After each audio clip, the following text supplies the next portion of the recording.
Welcome to Industry Ignited, the podcast where we spotlight trailblazers reshaping the future of industrial, manufacturing, and B2B sectors. I'm your host, Dr. Leeanne Aguilar. Today's guest brings a bold, regenerative vision for tackling one of the biggest challenges facing both communities and industries: how we manage food, waste, and resources.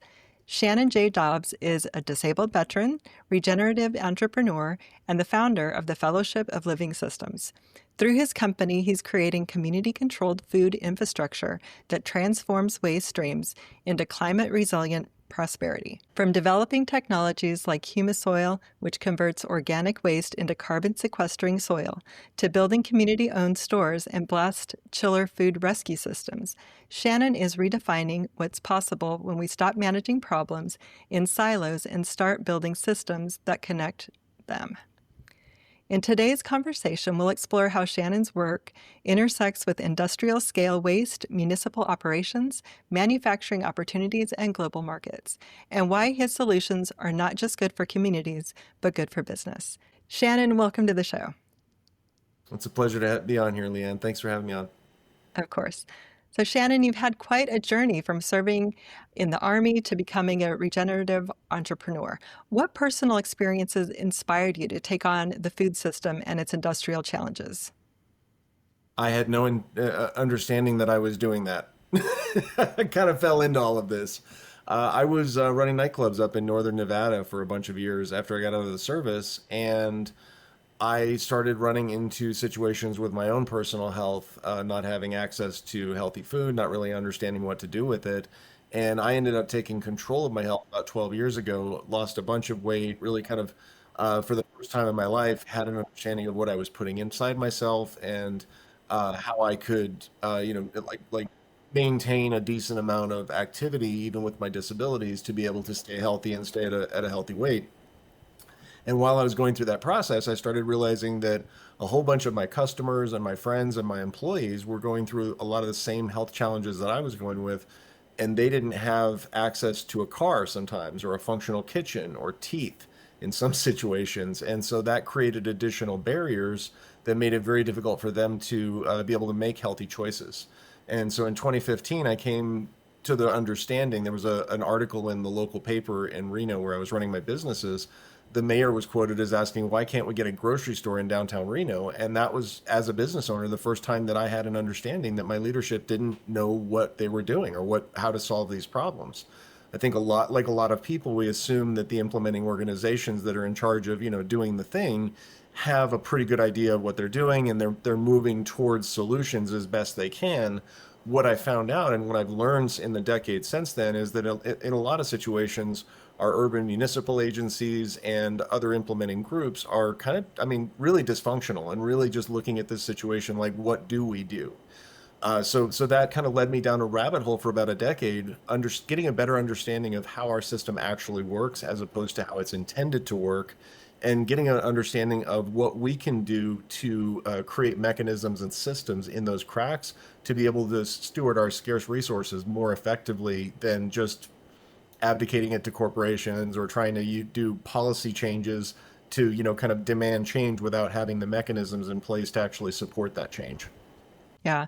So I'm hearing that there was just a need, and you fell into it basically because you saw a need not only personally but within the community, and Absolutely. that just sparked or ignited a passion within you to pursue, solving those problems. You Absolutely. talk about, you talk about finding what's already working somewhere and adapting it everywhere. How did that principle shape the founding of the Fellowship of Living Systems?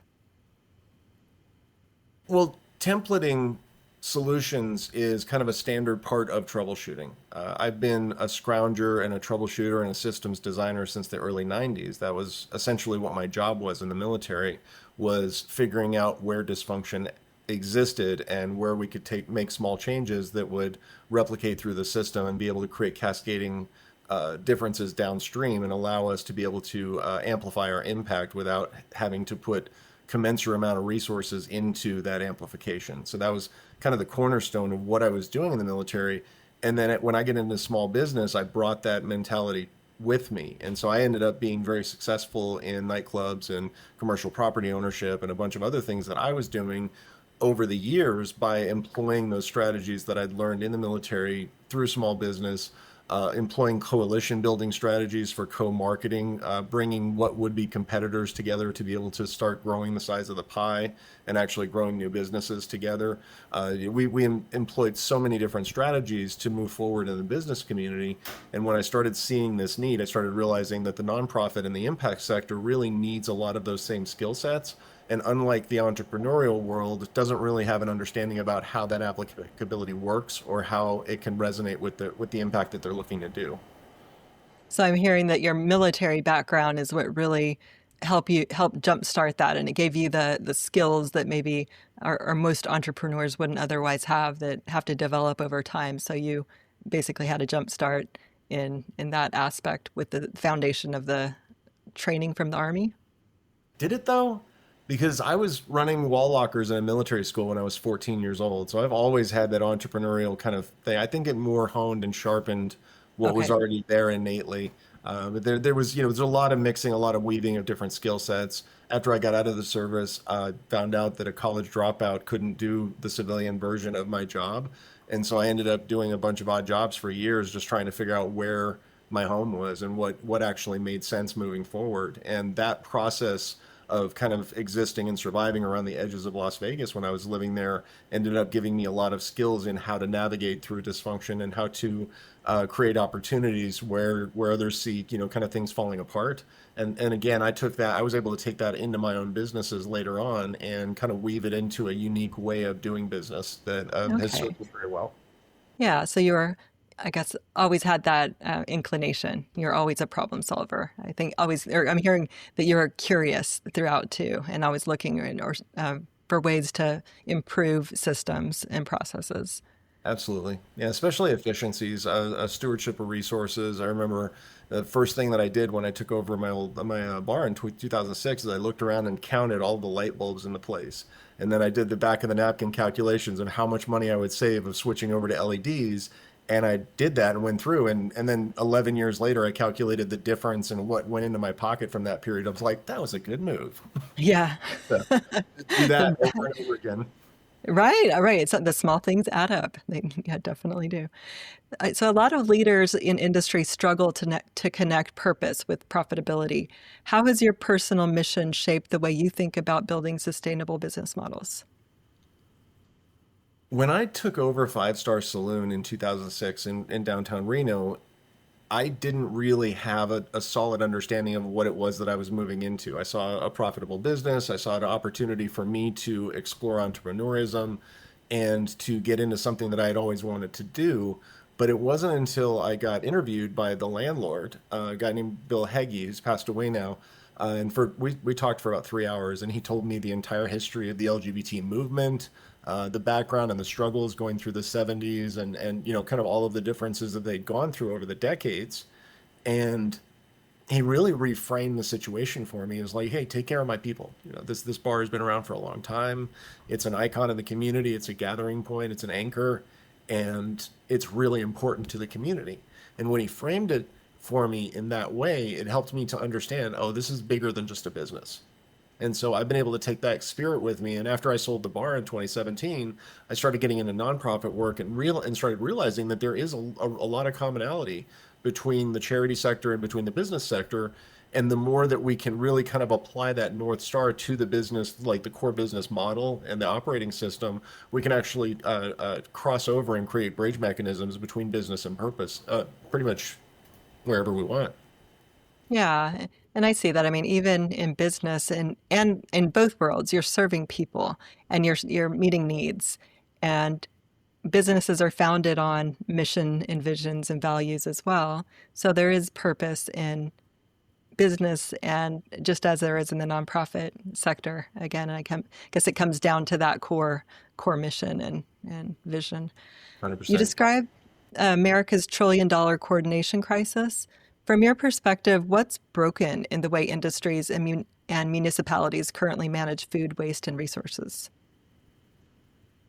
If you look at it from one perspective, nothing's broken because the system is designed to work the way it is in order to benefit the people and organizations that have invested capital into different elements of that system. So the way capitalism works is a whole bunch of people and organizations get together and say, I want to do this, I want to do this, I want to do this. And then we start talking to each other about how we can help each other to do those things by supplying products, by creating different things, by inserting different processes, however it is that we work. The problem with our system, the way it works, is that everybody's really focused exclusively on their own incentivization. And it's really hard to get to that next level of coordination, especially when it comes to things like the food system. At the end of the day, when the kitchen's shutting down and the kitchen manager's having to make a choice about what to do with that food, they have to prioritize the business and they have to prioritize their staff and they have to prioritize their bottom line. And so at the end of the day, it's going to be inevitable that they're going to end up throwing that food away because what are their other options? So it doesn't matter if we create a mandate, put a policy in place, create laws, penalties, whatever. At the end of the day, they've got to basically balance that against the pain points of staying open late, having to repackage their food into grab and go, having to coordinate with an app, some of the things that we have in our system right now that are just inadequate to the need. So we end up having this inevitable flow of resources into the landfills where it's generating methane emissions. It's causing us to have to basically grow and process and transport and sell that food twice because 40 to 50% of everything that we grow in this country ends up in the landfills. It's a huge catastrophic input factor for climate change, and it's got cascading challenges through our healthcare system, every aspect of our lives are affected by the fact that we really don't have a system for prioritizing what we call waste at the end of the day, at the end of the cycle.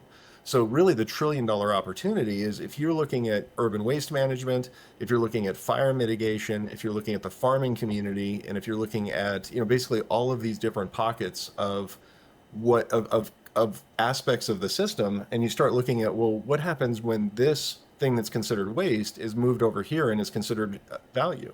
Or what happens when we take food that's at the end of life and then we actually employ add value processing like they do in manufacturing to be able to turn that into shelf stable products, to reset the shelf life, to create opportunities to really kind of reinsert it back into the market and give it a second at bat.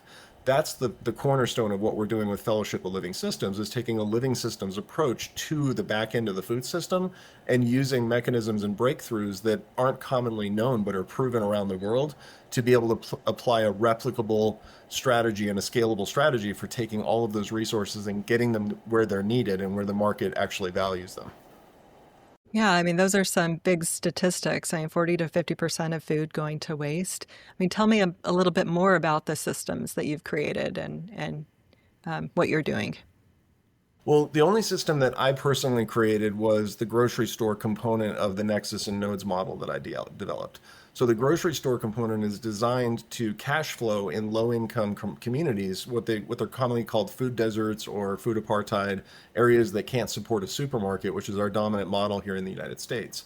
Uh, the supermarket model is massively wasteful. You have lots of labor moving products all around all day long. At the end of the week, you always have products that are expiring, and it's not just fresh produce, it's also anything that's got an expiration date on it goes out the back of the door at the end of the week.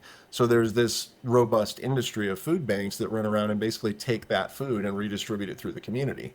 The problem is the food banks are focused only on grocery stores. And so we've got this kind of a polycrisis situation where the supermarkets are the only focus of the food banks, but we have prepared meals, we have backyard produce, we have all kinds of other different sources for food, including gleaning off of farms themselves. And we really don't have systems in place to be able to scavenge that food. So what I did was developed a model that we can essentially take over like a dead restaurant space in any community, which if you look around the US, there's plenty of those. You can retool the commercial kitchen into a last mile food rescue location by inserting a blast chiller and some other specialized equipment, and then just take out about half or all of the seating area and turn it into a small grocery store to turn the entire location into a food hub that serves the local community as essentially a walking distance depot for healthy pantry staples, fresh produce. This in turn opens up the market for farmers to be able to get into these inner city communities they've never had access to before. So it actually creates a stake for urban food security with the farming community. Okay, so it's a whole new model of how to, I guess, save the food that otherwise would go to waste and create access to it within the community. So it's a And even multifaceted Yeah, approach. even beyond that, the way that we're approaching it is by focusing it on commodity bulk foods. So because they're not packaged and because they're not branded, they're the same price no matter where you buy them in the country. And so we have an easier time of dealing with the pricing on that and avoiding the markups that essentially make food unavailable and unaffordable for low income communities. So by focusing on these types of food as bulk packaged staples, there's no expiration date on them. They last a long time, which means that, if it takes a while for it to get purchased, it's not going to end up turning into food waste. So we're not contributing to the problem. And the biggest part is because it's essentially designed to be a package-free store, or as close as we can get to that, it actually creates an upstream solution to packaging waste as well as food waste. Okay. Yeah, that I can see that. That makes sense. And in manufacturing, efficiency is everything, and cost savings, and so efficiency and um, making things more affordable. And you've argued that siloed systems actually create artificial scarcity and waste. How do you see industries playing a role in solving or worsening this crisis? The best example that I can give you about that is the story about the MGM Grand Resort and Three Square, the food bank in Las Vegas. This is a potentially transformational story that is turning into industry obstruction. And so what basically happened is back in the 2015, 2016, Three Square accidentally figured out how to use a piece of equipment called a blast chiller, which is if you go into the supermarket, you go to the frozen food section, everything in there was frozen by a blast chiller. So this is a factory scale equipment, been around since the 1920s. It was invented by a guy named Birdseye after he went and figured out the Alaskan process, the Inuit process of how they froze food, brought it back. He's credited with being basically the reason why we have our modern food system. Up until about a decade ago, nobody had thought to put that blast chiller on the other end of our food system to be able to capture food at the end of the day. So what we can do now, thanks to Three Square and MGM Grand, they figured out a way to use those blast chillers to take hot prepared meals from buffets, rapidly chill them down to where they can be repackaged, frozen, redistributed through the community, and essentially save that food that up until now we've only been able to throw away. If you put that food into a regular freezer, not only is it not going to freeze within the safety period, it's also going to endanger all of the other food in the freezer. So that's been the big challenge. And if you think about the difference between like grocery store food and restaurant food, we're talking almost the equivalent amount of food, which is a massive amount that's sitting at the landfills. Yeah. So technologies like the blast chiller rescue systems are industrial in nature. And but before I ask you this question though, tell me the difference, or what is the Humisoil? Can you explain the Humisoil technology to me?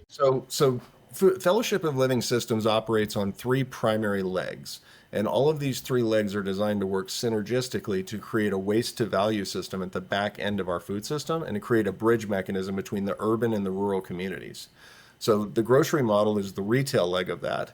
The processing center, which is essentially a commercial kitchen, is designed to be able to act as a sorting mechanism so that we can tell what food is good and get it back into the community using blast chillers, using dehydrator systems. All kinds of different equipment and technologies will allow us to extend the shelf life or even reset the shelf life of food.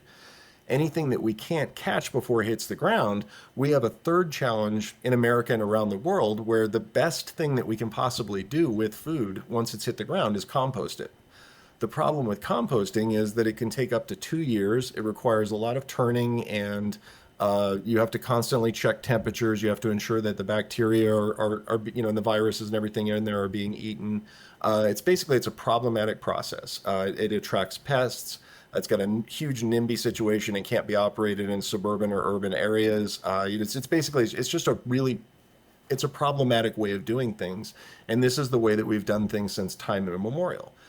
We lose 70% of our organic matter through the composting process to methane. And so this releases as gas, and that ends up being contributing to the climate change problem just as much as if we had buried it. So while it's better than burying and it allows us to get topsoil back onto land and to be able to kind of regenerate this process a little bit, it's a huge bottleneck.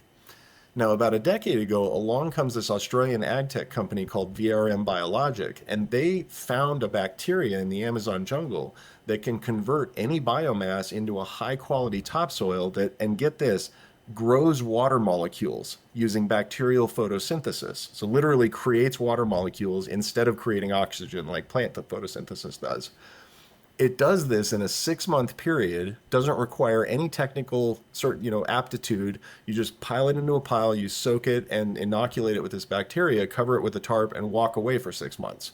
You come back, you have this high quality topsoil that when you lay it out on degraded ground, it starts to help regenerate that ground and actually helps to revitalize the earth and the nutritive capacity of it while reducing the irrigation costs by as much as 30 to 60%. So think about this from a perspective of drought mitigation, fire mitigation, converting trees from beetle kill into topsoil, taking spent grains from breweries and turning it into and putting it on next year's crops to reduce irrigation costs and increase the nutritive value of the food that you're using. I mean, it really touches every aspect of manufacturing because if you're dealing with a corporate source, if you're dealing with a government or a corporate source, typically you can look at that as a clean source of inputs. And with Humisoil, just like in composting, it's garbage in, garbage out, or gold in, gold out. Whatever you put in as far as quality materials is the quality that you're going to end up putting on your crops later. So that allows us to really prioritize talking to corporations about, hey, let's take your waste and divert it over to this process, and then we'll either sell it back to the farmers that are supplying you the next crops, or we can, basically create this market through the community, sell it to urban gardeners. There's so many different places that this can go out into the market once we do this transition. But here's the key. When you finish pulling that pile off after 6 months, not only is 70% of it not gone, it's actually at 120% volume because it's created all that water and it's basically bulked itself out. So when you start with a 5,000 cubic yard pile, you end up with a 6,000 cubic yard pile when you're done. And that's in composting? Yeah, and there's no composting involved, so there's no methane release. So not only are you able to do this, you can also recover the carb or the methane that you would have released through the composting process, and you can actually calculate that as a measurable ESG response.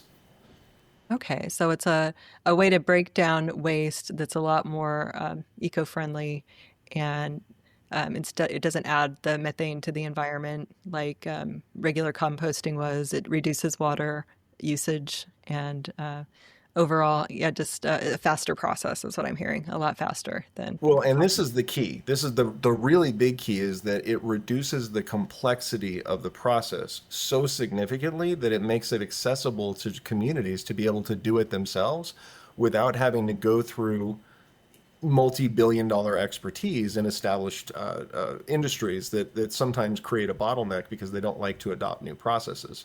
So what we're seeing here is the composting industry does not like this new kid on the block, and they're rejecting this as a market mismatch here in the United States.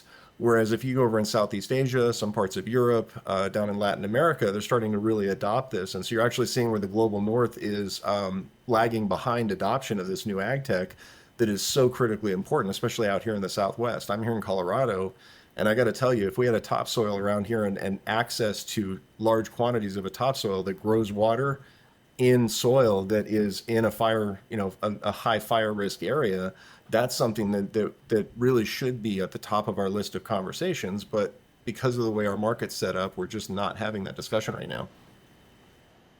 So technologies like Humisoil and blast chiller rescue systems are industrial in nature. Why do you think industries that could benefit them are often resistant to adoption? Continuing the last question. I think that, and this is borne out by the industry. If you look at it, anytime there is a growth of any industry up to the point where they become established, at that point, they cease to become nimble and they cease to be able to pivot as rapidly into any new technology or into any new process. So, I've interviewed the folks over at the food bank. That is an industry as a perfect example that started in the 1970s in response to a need. And they really grew up symbiotically with the supermarket model to where that's basically what they look at. So when you bring in the blast chiller and you say, hey, we can go after these new types of food, they'll be like, hey, that's not part of our core business model. We are going to, hey, we're happy to distribute the food or whatever, but we're not going to be part of this. And that is what happened in Las Vegas. After COVID shut down the conventions, a couple of years later, they started up again, and Three Square actually pulled out of the business. And the MGM Grand turned the whole thing into an internal waste reduction model that's saving them millions of dollars, even while they're rescuing food for the community. Oh, So wow. that's a really good example of how corporations have actually turned what started as a charity model into something that was actually internal circularity and regenerative inside the Yeah, industry. and a lot of cost savings in Tons. as a result. Yeah. What parallels do you see between food system failures and manufacturing supply chain inefficiencies? If you're watching the global supply chain right now, and if you're watching the tariff war and just the real world things that are happening right now, we are seeing the wheels come off the bus as we speak. So this is real time. We're watching the destabilization of the global trade norms that we've enjoyed for the past 80 years since the end of the Cold War, or since the end of World War II. And so when you talk about, I mean, it's not so much parallels as it's the canary in the coal mine. When we start seeing this destabilization, when we start seeing the grant systems that we're used to seeing for aid programs and for charity programs are like the industries or the agencies that provide those grants are in some cases being defunded or shut down. We've got situations where small nonprofits and even large nonprofits are flailing right now because they don't know what to do to be able to deal with the need that's coming down the pipe when at the same time the global supply chain is starting to destabilize. And so what we need to really start having conversations about how we create community and regional level stability and infrastructure that allows us to be able to weather this storm as we're starting to see the greater and greater effects of climate change. We're starting to see nationalism and nationalization rear its ugly head. We're starting to see the breakdown between us and countries that we've been working for decades to outsource our manufacturing capability to. And now we're about to start seeing the effects of what happens when we suddenly reverse that process without putting the systems in place to be able to, kind of plan ahead as we transition. So, I mean, it's a big conversation. There's a lot of moving parts in there. And really what I'm trying to do is just make sure that as many communities understand as possible that there are tools on the table and these are proven strategies and they've been operating here, here, and here, and this is how we can put it together in order to be able to create this resiliency at the regional or bioregional level. Yeah. And the blast chiller rescue model is essentially industrial grade technology applied to social impact. How could manufacturing leaders view this as an untapped business opportunity? The easiest place to look at that is in the tourism industry. So the MGM Grand broke ground here. They are kind of the 800-pound gorilla of tourism in the world. And they were able to prove that in a large public facing, tourism facing industry, they were able to create a significant amount of circularity and significant resource allocations. If you look at the global tourism industry, you've got luxury resorts all over the world. You've got cruise ships all over the world. You've got hospitals and other support mechanisms. There's so many different ways that food is being commercially produced. And really, you just have to look at the mechanism. If there's a buffet line or if there's a cafe style type of situation, what happens is everything back of the house is safe, is considered safe food. As soon as it goes front of the house and a customer puts a spoon into it, it's considered unsafe. So what you can look at it is basically anything that's back of the house is fair game. And we can rescue food. This doesn't necessarily mean that we only have to redistribute it through churches and soup kitchens. We can also repackage it as grab and go. We can put it out on food trucks. We can create pop-up restaurant situations. We can repackage it and put it into corner stores. Just create a little refrigerator there for a grab and go meal for families to take home on the way home from work. So this is an opportunity to really lean into this factory scale equipment in a way that the community really understands. And you can create a centralized model. What's really cool is that you can go into a poor community, and even if they don't have hundreds of thousands of dollars to create a commercial kitchen of their own, I can guarantee you they have access to a commercial kitchen somewhere in their community. Maybe it's a local church, maybe it's a community center or a Kiwanis or a Lions Club or a Boys and Girls Club or a senior center. Somewhere there's a commercial kitchen around that's not operating 24 hours a day, 7 days a week. And so a community group that just works on collaborating and on utilizing those resources during the off hours can add one piece of equipment in there that's about the size of a small refrigerator and just completely change the game about what they can do for food rescue. Now you got volunteers with catering hot boxes going around picking up entire hotel pans bringing them back and slotting them on. And now you've got an opportunity where people can just cycle food from all over the different area, and it can be handled right down at the neighborhood level. So it doesn't require centralized coordination. And that's another super important key, because going back to that, the larger a corporation gets, the more likely it is to start getting stratified. Our intent is to stay lean and nimble by really supporting community groups in developing capacity themselves, and supporting communities and being able to understand how they can develop this capacity internally. Okay, so the benefit, I guess I'm looking at the economic model here.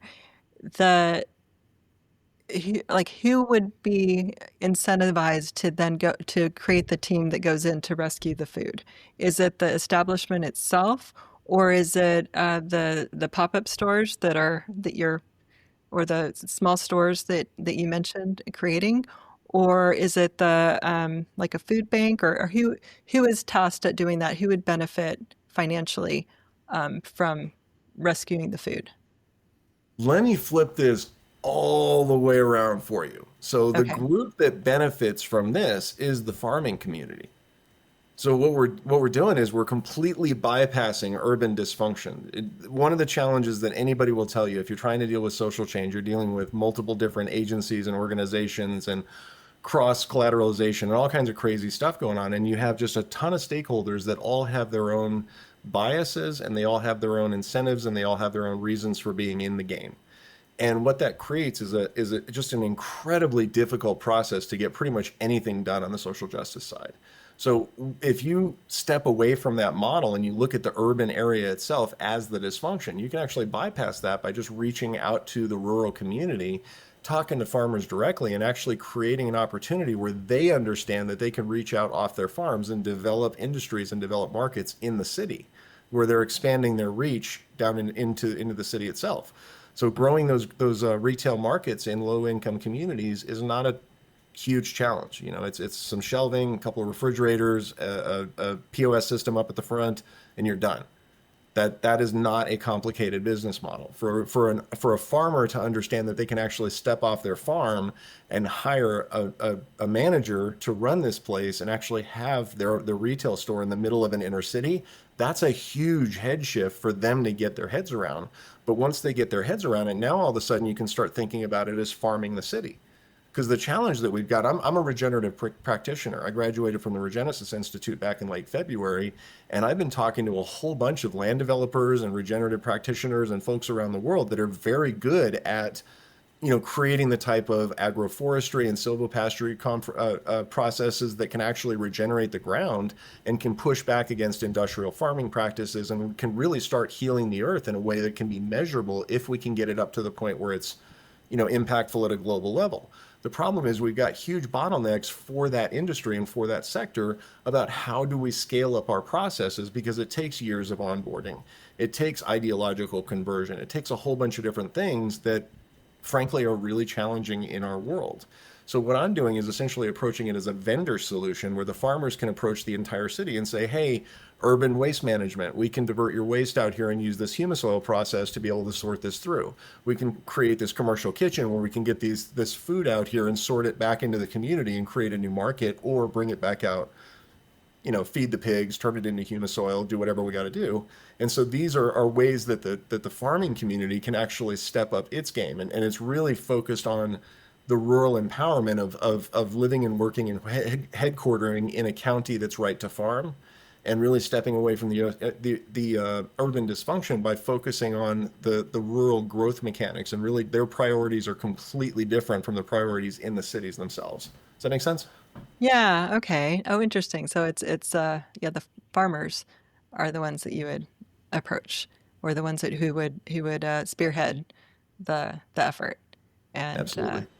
Yeah, we got many several Mhm. processes that are already underway right now around the world, where I'm advising some groups in Trinidad and Tobago on how to create an island circularity system with Humisoil and blast chillers. Talking to a different group out in Kenya right now about using water filtration systems to be able to pump water through Lake Victoria and pre-clean it using aquaponics to be able to grow fish and grow plants, and then having that RO filtration system, and not just provide it for the village, but actually harness using credit card systems to be able to let the women start empowering themselves with business models where they can be water managers instead of water haulers. So we're Oh, having discussions about how to leverage these business activities, even in the global south, to be able to start bootstrapping systemic circularity systems for a new industry. okay. And I know a lot of industrial leaders are looking at circular economy models. How does your waste to value approach align with what manufacturing companies are trying to achieve in sustainability? Massively. I mean, it's not just food at this point, it's textiles. Like, think about how many natural textiles there are. You've got your leather, you got your cotton, you've got your wool fibers, you got all of those things that are not like plastic based. All of them are potentially subject to Humisoil. We can convert all of them into topsoil. We can start working with more problematic materials with biochar processes. And they've even got a new reactor system that will convert really problematic stuff like heavy metals and really nasty stuff into hydrogen. So there's lots of ways to harvest resources out of this waste to be able to convert it into something that makes sense going forward. And so really a lot of it is about the coordination of, okay, there's maybe 3 or 4 or 5 different technologies in place, but if we put them in a certain way, we can create a single stream resource where we can actually utilize all of those different resources effectively. Very interesting. That makes a lot of sense. Scaling often requires partnership when it comes to scaling and innovation. What kinds of industry partnerships do you believe are most critical to accelerating your mission? On the one end, the critical component from my perspective, from the direction that I come from a social justice perspective, is the communities themselves. We've developed a funding model that uses old school land syndication processes that your and my grandmother probably invested with, but they don't teach them to NBAs because they got much more complex and elegant funding solutions that are really primarily tied into the venture capitalist model. But by tying the investment into the project itself with the land syndication model, you can do a very simple agreement where you've got limited partners come in for a few years to provide the capital to build out the system. And then once the project goes through a maturation process, you can buy out those investors through a community trust and actually have ownership and control of that capital equipment and the processes at the community level. And so that's the ultimate goal is to really kind of change away from this dependence model and create an opportunity for the communities themselves to control this capacity and to understand how to use these factory scales to be able to create resiliency and self-sufficiency for themselves. On the other side of the chain is the value add for the corporations themselves. So when they're not scrambling to try and figure out how do we get around this latest policy position that's punitive and that's forcing us to change our operational models, and we don't know how to do it, and we can't afford to pay the extra labor to do all this stuff. Like, these are the things that are going into a procurement specialist or an operations manager's head every single day. Same thing over at the municipal side. You've got the municipal managers in all kinds of different areas. They have a budget, they have a mandate, but what they don't have is the strategies and the coordination tools to be able to work through all of these different models. So simply by approaching this as a third-party vendor and saying, hey, I've operated in government, small business, nonprofit, I've been in all these spaces, and this is how we coordinate and weave these tools together in a way that makes sense to you so that you're not having to essentially change your operating system over, but instead you can lean into what we're doing. Maybe we rent the equipment and put it in on site, and we'll just give you a call when it's ready to pick up after we've hit the freeze button. It makes it real easy to be able to, kind of create that handshake model to where instead of fighting against each other's resources and against each other's capacities. I'll give you a perfect example. When do restaurants close down? Typically Yeah, around 10, 11, maybe even yeah, midnight, the right? evening. So food banks run on bank models. It's crazy. Like, they shut down at 4 o'clock, 5 o'clock in the afternoon, and any company that exists after that, well, that's just not my problem. And it's crazy to me that we're not willing as a society to just, have volunteers. Like, I was a graveyard kid. I was running nightclubs for decades. I would have been ecstatic to have an 11 p.m. volunteer shift where I could go in and rescue some food, maybe eat some of it, bring some of it home. And like, that would have been amazing to me as a volunteer. And it still is. So a lot of what I'm doing is really just kind of crafting this to make it exciting and fun for people to want to be involved with it. Now we've got a system that's like a social thing. We got, maybe we're going to have a little, like an after shift or something after a volunteer shift. Like, we're going to create little, kind of parties and fun stuff for the community to feel like they're involved with something. And at the same time, we're just showing where all these resources are coming from, and we're celebrating and spotlighting the corporations and creating an opportunity where we're co-marketing as your waste management vendor. And how cool is that? Right. Okay. So you're bringing solutions and helping facilitate them, and providing opportunities to community members, and and you're acting as the third party consultant basically, and there to I guess integrate the solutions and make it the models working within the different or parts of the community. But that's so true, though. It is odd that food kitchens close down so early when I had never thought of that before. You get the restaurant owner at 11 o'clock and like, I'd love to give this food to somebody, but there's nobody. Yeah, that is strange. Yeah, that is a good point. And you're right. There are a lot of people who would be more than willing to volunteer and help meet that need for people in the community who would be more than happy to take the food. And as a result of not having that, I guess a lot goes to waste. So that's unfortunate. Yeah, Um, I was a scrounger for a long time. When I was in the supply room in my special ops unit back in Fort Bragg.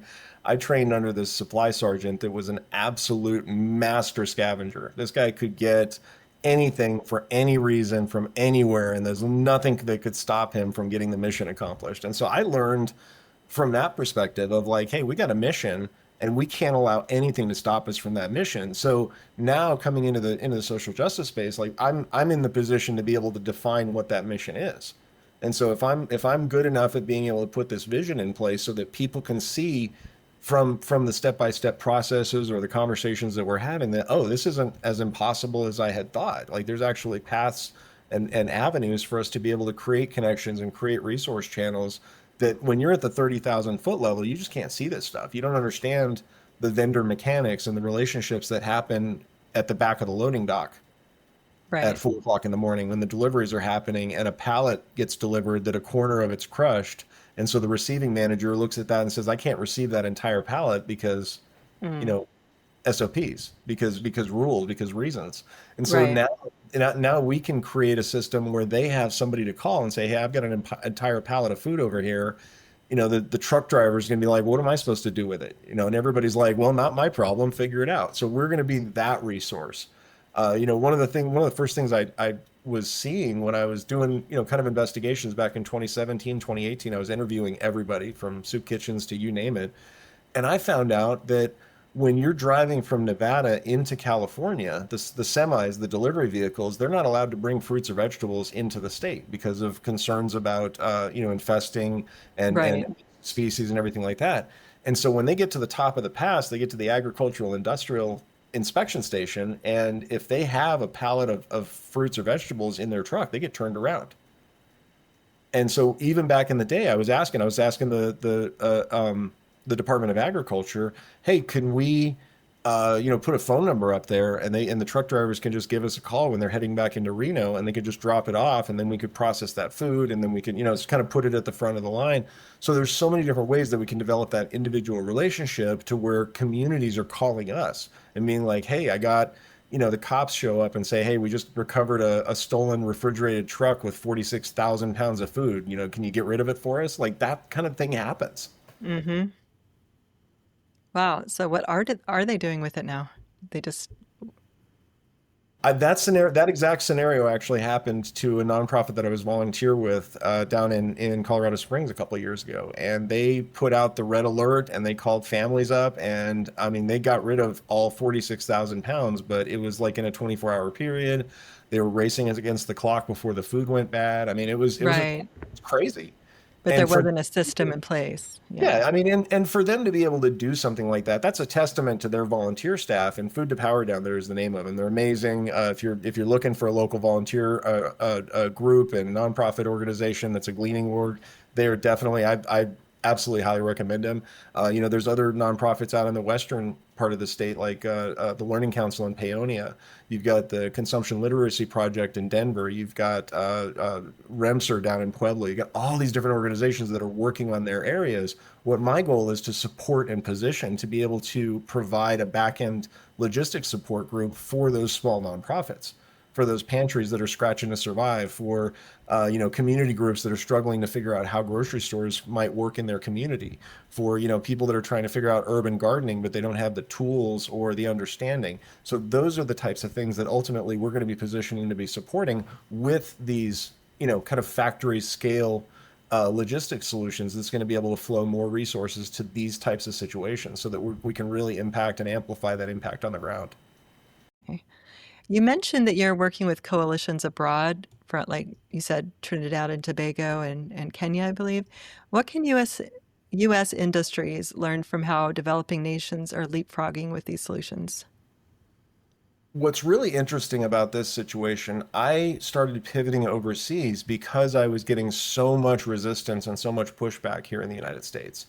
I've been in 2 states now where nonprofit organizations have been so adamantly opposed to me getting a grocery store into downtown, into an area, that they've literally started smear campaigns to try and shut down our operations and put back in resistance in place to try and stop us from putting grocery stores in place, from putting resources in place that can support communities. So what I'm learning over all of this situation is that there's really a power dynamic involved, and there's kind of a sunk cost involved, and there's a kind of the realization that these very large industries are kind of in place to maintain their own existence more than they are to actually solve these problems. So what I started realizing is, like, listen, we need to get this information out of the country and start intersecting it in more fertile territory. So I started reaching out and starting creating relationships in other countries, and lo and behold, the folks out in those other countries are really, really excited about the opportunity to learn about new strategies and techniques that we're rejecting here at home. And so what we could learn, and frankly, my goal with all of this is to create successes and create opportunities for, developing nations to be able to bootstrap their own capacity and then be able to show that and be like, this is why we can't have nice things at home. This is absolutely possible. It's already working here, here, and here. Why can't we do this right here where I live? And so I fully intend to have that discussion over and over again. If you could challenge industrial and manufacturing leaders listening today, what's the single biggest mindset shift they would need to make about waste, resources, and community prosperity? The single biggest shift that especially on the manufacturing side, that you can make is, don't make the assumption that the designated implementing organizations, whether that be the waste management organizations, whether that be the food redistribution organizations, whatever it is that's presenting itself to you as we are the solution, don't assume that that's the only option and the only opportunity for being able to create circularity. If you if you've got waste, if you've got byproducts to your food manufacturing processes, there is an answer to being able to create circularity. Get in touch with me. Reach out to Shannon at livingsys.org and let's talk. And I'll whatever your industry is, we'll figure it out.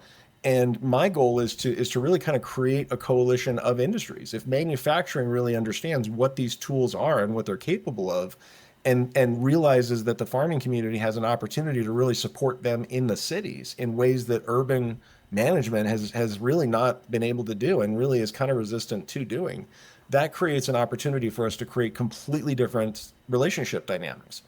Coming from the rural community, there's no reason why we can't handshake directly. There's no laws or rules in place that saying we're not allowed to do this. There's just these social norms of, like, the city handles the city and the country handles the country.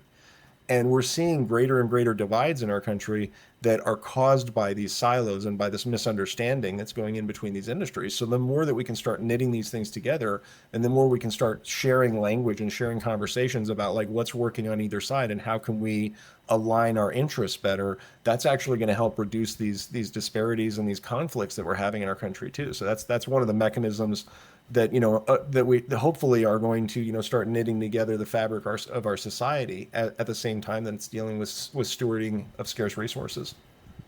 So I'm hearing being open to conversations and listening to solutions maybe that are unconventional or outside of the box that they're traditionally used to or familiar with. And I'm hearing just the conversations in general can just create synergies between communities and urban and rural communities. 100%. and leaders in both, and that they can benefit from each other by having these conversations. Absolutely. And again, we can grow new markets because, I mean, there's a lady, Katrina Hillier, she's in the textiles side, but she runs a nonprofit organization called Earth Warrior, and she teaches corporations. That's her main mechanism is she goes in and teaches corporations how to create new brands and new products out of their industrial byproducts. So when they're creating products, they'll have scraps and everything like that. And so now she's teaching the companies, oh, you can actually create some new products with those scraps, or you can bring in old products, clean them, repair them, that kind of thing. And that circularity is something that's appreciated by a segment of the market, and you can actually lean into that niche differentiation. Yeah, creating another revenue stream, reducing waste, Mm. just repurposing waste really, and creating or being innovative at the same time, finding new uses uh, for things that would otherwise go to waste. So, looking ahead, what is your vision for how the Fellowship of Living Systems could reshape the future of industries at the intersection of food, waste, and manufacturing?